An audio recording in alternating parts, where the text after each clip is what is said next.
Hi friends, welcome to another mini vlog. মামার বাড়িতে লঙ্কা গাছ হয়েছে। লঙ্কাগুলো পুরো পেকে লাল হয়ে গিয়েছে। সেই কারণে এটি তুলতে এসেছি।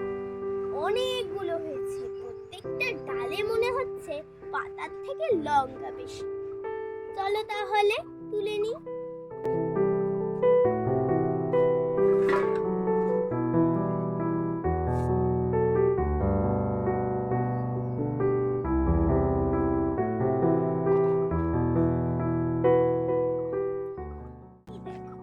কতগুলো তুলেছি,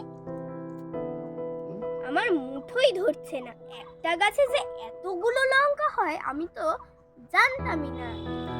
এই প্রথম দেখলাম সব লঙ্কা পুরো এক মুঠো হয়ে গিয়েছে। আজকে এই পর্যন্ত, দেখা হচ্ছে পরের মিনি ভ্লগে।